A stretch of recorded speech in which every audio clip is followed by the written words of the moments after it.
ये हम सबके बीच में अपनी बात रखें।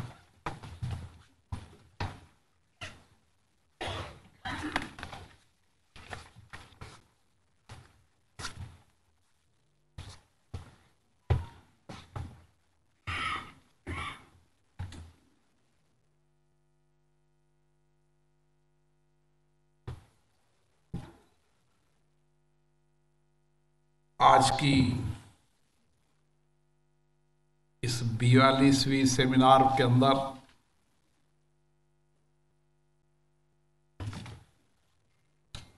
इस संस्था के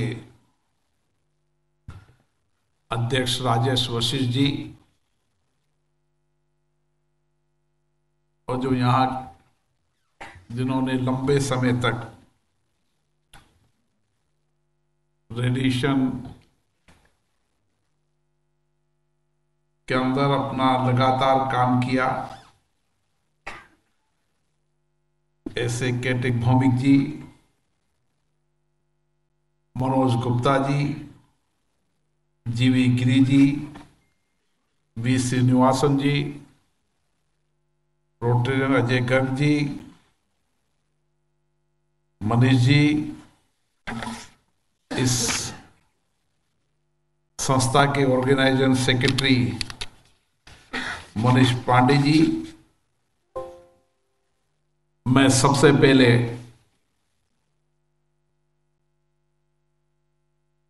इस 42 वार्षिक सम्मेलन association of radiation oncologists of India के इस सम्मेलन में पधारे सभी चिकित्सकगण, जो विद्यार्थी एमडी कर रहे हैं इस विषय में, वह सभी विद्यार्थीगण, आप सबका स्वागत करता हूं। ये एसोसिएशन पिछले 4 दशक से लगातार रेडियोलॉजी शिक्षण में, क्लिनिक प्रैक्टिस के अंदर अपने समग्र मानकों को उच्चतम स्तर पर पहुंचाने के लिए लगातार समय समय पर सेमिनारों के माध्यम से, चर्चाओं, संवाद के माध्यम से किस तरीके से हम देश के अंदर कैंसर का बेहतर इलाज कर सकते हैं, एक समग्र दृष्टिकोण इस क्षेत्र के सभी विशेषज्ञों का आए और इस समग्र दृष्टिकोण सरकार को दे, ताकि जो सरकार की पॉलिसी है एक ग्रिड पर कैंसर के जितने भी ऑर्गेनाइजेशन हैं उनके सुझावों को ला सके, और इसके लिए लगातार सरकार प्रयास कर रही है। इस एसोसिएशन में 4500 से ज्यादा सदस्य लगातार सक्रिय रूप से अपनी भागीदारी निभा रहे हैं और लगातार अपने चर्चा, संवाद, नए इनोवेशन, नई रिसर्च, बदलती हुई आर्टिफिशियल टेक्नोलॉजी और जो कुछ भी ज्ञान का अनुभव किया है, उस अनुभव को साझा करना, विचार विमर्श करना, दुनिया के और देशों से जहां इस विषय पर बेहतर रिसर्च हुआ है, नए इनोवेशन हुए, उनके अनुभवों को साझा कर कर हम किस तरीके से हमारे पास आने वाले मरीज का एक बेहतर इलाज कर कर उसको कैंसर जैसी महामारी से स्वस्थ कर सके। और इसीलिए आप 4 दिन तक इन सारे विषयों पर चर्चा करेंगे, संवाद करेंगे और जो नई बदलती परिस्थितियों के अंदर जो मेडिकल साइंस में जो नए परिवर्तन हुए हैं, रेडिएशन टेक्नोलॉजी में नए परिवर्तन हुए हैं, उसमें आपस में साझा कर कर एक नई दिशा, एक समग्र दृष्टिकोण से हम किस तरीके से कैंसर पर नियंत्रण भी कर सकते हैं और पोस्ट केयर उसका बेहतर इलाज भी कर सकते हैं। और इसीलिए आपने उन सारे पेशेंट को भी बुलाया यहां पर, उनके अनुभव भी साझा किए और किस तरीके से उन पेशेंटों के माध्यम से समाज में एक दृष्टिकोण दे सकें कि कैंसर से डरना नहीं है, निराश नहीं होना है, लड़ना है और लड़कर जीतना है। मुझे लगता है कि आज मेरे सामने जो विद्यार्थी बैठे हैं वह इसी दृष्टिकोण से विचार कर रहे हैं कि एक समय आएगा जब हम कैंसर पर नियंत्रण कर लेंगे और कोई बीमारी हुई भी तो उसको सकुशल और स्वस्थ कर देंगे। ये हमारे नौजवानों विद्यार्थियों की सोच है, विचार है और मुझे आशा है कि उनकी इस चुनौती को अपने बौद्धिक सामर्थ्य से, अपने नई टेक्नोलॉजी से, नए इनोवेशन से, नए रिसर्च से,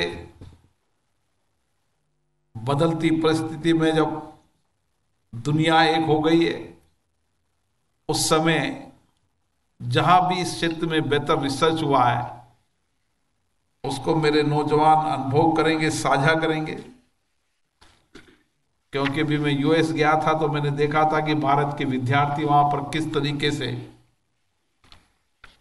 कैंसर की नई नई बीमारियों पर रिसर्च कर रहे हैं और उनका सोच है कि एक दिन हम इस कैंसर की बीमारी पर नियंत्रण कर पाएंगे और बेहतर इलाज कर पाएंगे। हर चुनौती से लड़ने की सामर्थ्य और शक्ति भारत के नौजवानों में है और हर चुनौतियों का समाधान हमारे पास है। आज हम इसी दृष्टिकोण से भारत आगे बढ़ रहा है कि दुनिया और वैश्विक स्तर पर जो चुनौती होगी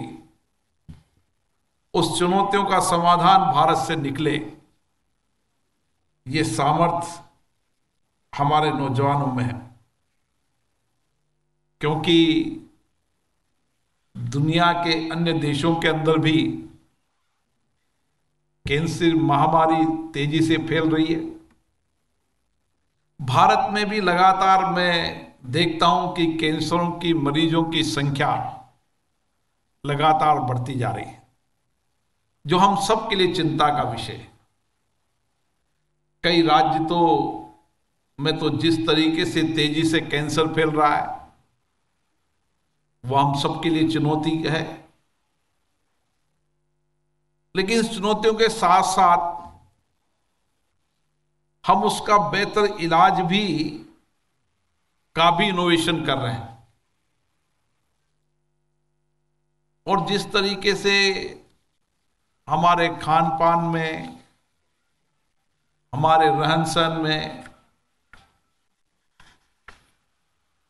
हमारी दिनचर्या के अंदर फर्टिलाइजर, अन्य चीजों के अत्यधिक उपयोग और कैंसर के कई कारण हैं, जिन कारणों को तो आप बेहतर तरीके से जानते हैं क्योंकि आप इस विषय पर अध्ययन, अध्यापन, रिसर्च कर रहे हैं। लेकिन सामान्य दिनचर्या में जो बात आती है वो कैंसर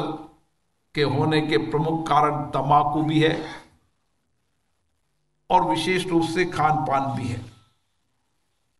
इसलिए आपकी ये सेमिनार केवल आपके लिए नहीं, पूरे देश के लिए है। आप देश की जनता को कैंसर रोकने के लिए और कैंसर होने के कारणों का एक व्यापक दृष्टिकोण देने का काम करेंगे, ताकि देश के हर व्यक्ति को सजग कर सकें, सतर्क कर सकें, ताकि वह अपनी जीवन शैली को परिवर्तन करे और कहीं धूम्रपान और का अत्यधिक उपयोग कर रहा है तो उस पर भी नियंत्रण करें। और इसके लिए लगातार आपके प्रयास जारी हैं। अभी मुझे डॉक्टर राजेश वशिष्ठ बता रहे थे, उनकी चिंता वाजिब थी कि एक मरीज को कैंसर होने के बाद उसको इलाज करने के लिए बहुत दूर तक जाना पड़ता है। एक तो कैंसर से लड़ना, दूसरे गरीबी के हालात, व्यापार करना, उद्योग चलाना, छोटा व्यापार करना, छोटी नौकरी करना, आर्थिक रूप से कमजोर हालात, लंबे समय तक कैंसर का इलाज और फिर अस्पताल की ज्यादा दूरी। इसके लिए डॉक्टर राजेश बड़ी चिंता कर रहे थे और हमारे मार्गदर्शक मंडल के डॉक्टर भी कह रहे थे कि बहुत दूरी होने के कारण एक मरीज को बहुत परेशानी आती है। और उनका दृष्टिकोण अच्छा है कि उन्होंने डॉक्टरों का नहीं, एक मरीज की तकलीफ को समझा है, एक मरीज की परेशानी को समझा है। क्योंकि उनसे जब मरीज आकर मिलता है तो उनके आर्थिक हालात भी जानते हैं, किस तरीके से वह अपने घर के परिवार को चलाता है, फिर इलाज कराता है। दो स्थानों पर, दो मोर्चों पर उसको लड़ाई लड़नी पड़ती है। इसके उसकी तकलीफ को जानते हैं। सरकार भी इसके लिए गंभीरता से प्रयास कर रही है, कोशिश कर रही है कि हम हर मेडिकल कॉलेज के अंदर उसकी इलाज के लिए बेहतर मशीन लगाएं। क्योंकि इसमें सबसे बड़ा पार्ट जो इलाज का है वह आप हैं और बेहतर मशीन है। जितनी बेहतर मशीन होगी, आधुनिक मशीन होगी, उतना ही बेहतर आप इलाज कर पाएंगे। और हर डॉक्टर की ये मंशा रहती है, हर डॉक्टर का ये भाव रहता है कि मेरे पास कोई पेशेंट आया है तो मैं उसको स्वस्थ कर कर भेजूं। ये एक ही पेशा ऐसा है जहां पर मरीज की चिंता करना और जितनी भी अपनी शिक्षा, शोध, रिसर्च है उसका उपयोग करते हुए मरीज को स्वस्थ करने के लिए भरपूर प्रयास करना, ये एक हमारे हिंदुस्तान के डॉक्टरों की नैतिकता है। और इसी नैतिकता के कारण उनका समाज में सम्मान भी है। और ये नैतिकता बनी रहे। हम सब रेडिएशन की नई थेरेपी का उपयोग करें ताकि साइड इफेक्ट ना हो। क्योंकि रेडिएशन की मैंने पुरानी मशीनों को देखा है कि किस तरीके से उसके साइड इफेक्ट होते हैं, लेकिन मैंने नई मशीनों को भी देखा है, कम साइड इफेक्ट से बेहतर इलाज हम कर सकते हैं और जिसके लिए हमें उपयुक्त संसाधनों की आवश्यकता है। चिकित्सा में कोरोना के बाद चिकित्सा तंत्र में व्यापक सुधार आया, लेकिन जितनी बड़ी हमारी आबादी, जितना बड़ा हमारा भौगोलिक क्षेत्र, उसके कारण अभी हमें चिकित्सा के अंदर एक व्यापक बदलाव करना पड़ेगा। हमें संसाधन जुटाने पड़ेंगे, डॉक्टर तैयार करने होंगे। सरकार ने नए एम्स खोले हैं, मेडिकल कॉलेज, हर जिले में मेडिकल कॉलेज की खोलने की योजना है और करीबन करीबन हर जिले के अंदर मेडिकल कॉलेज खोलने के प्रयास पूर्ण होने की दिशा में सरकार गंभीरता से प्रयास कर रही है। आपने जो सुझाव दिया है उस सुझाव को मैं सरकार तक पहुंचाऊंगा कि हर मेडिकल कॉलेज के अंदर बढ़ते कैंसर मरीजों के कारण हम अत्याधुनिक मशीनें लगाएं, रेडिएशन थेरेपी की मशीनें लगाएं, ताकि बेहतर रूप से इलाज हो सके। और इसके लिए हमें व्यापक रूप से काम करने की आवश्यकता है और इसीलिए सरकार ने निजी संस्थाओं, सामाजिक संस्थाओं से भी सहयोग लिया है। कई सामाजिक संस्थाएं भी इस विषय पर काम कर रही है और नेशनल कैंसर ग्रिड एक तंत्र स्थापित होगा ताकि संपूर्ण देश की जानकारी हो पाएगी किस राज्य में कैंसरों की मरीज की संख्या बढ़ रही है, क्या हमें संसाधनों की आवश्यकता है, कहाँ डॉक्टरों की आवश्यकता है। और मुझे लगता है कि हमारे नए डॉक्टर्स नए रिसर्च, नए इनोवेशन के साथ बेहतर काम करेंगे और हम सब कोशिश करेंगे कि समाज के अंतिम व्यक्ति तक जो सरकार की मंशा है हेल्थ फॉर ऑल, उस मिशन को पूरा कर पाएंगे और हमारे जितने भी कैंसर के पेशेंट हैं उन कैंसर के पेशेंट को हम बेहतर इलाज देंगे। कुछ इलाज मशीनों से होता है, कुछ इलाज मनोविज्ञान से होता है और हमें दोनों को संतुलित बनाते हुए उसके मन विचार में लड़ने की क्षमता पैदा करना और लड़कर जीतेंगे ये आत्मविश्वास पैदा करना, इसमें भी डॉक्टर की बहुत बड़ी भूमिका है। मैं पुनः आपके इस 42वें नेशनल कॉन्फ्रेंस की बहुत बहुत बधाई देता हूं। आपकी संस्था देश के हित में, जनता के हित में एक समग्र दृष्टिकोण दे रही है। कैंसर के होने वाले कारणों को जनता को बताना, नए रिसर्च, नए इनोवेशन करना। सरकार ने भी इस दिशा के अंदर काम किया है कि बीमारी होने के पहले, बीमारी होने के कारणों, उनके रिसर्च पर भी सरकार ने काफी अनुसंधान किया है और अभी और अनुसंधान करने के प्रयास कर रही है और उसके साथ फिर समग्र रूप से बेहतरीन इलाज करना और जो स्वस्थ हो गए हैं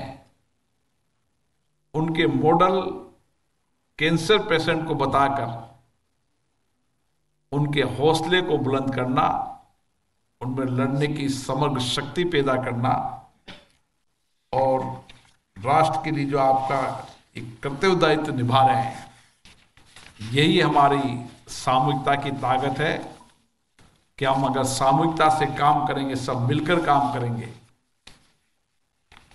सब अपने अपने दायित्व कर्तव्यों को निभाएंगे, राष्ट्र के प्रति समर्पित भाव से काम करेंगे, तो हम हर बीमारी हो, हर संघर्ष हो, हर चुनौती हो, उसका समाधान भी करेंगे और समाधान करते हुए वैश्विक स्तर पर भारत विकसित राष्ट्र बने, स्वस्थ रहे, कुशल रहे, इस लक्ष्य को भी आप जैसे लोगों के प्रयास से पूरा होगा। आप सबको बहुत बहुत शुभकामनाएं, बहुत बहुत बधाई।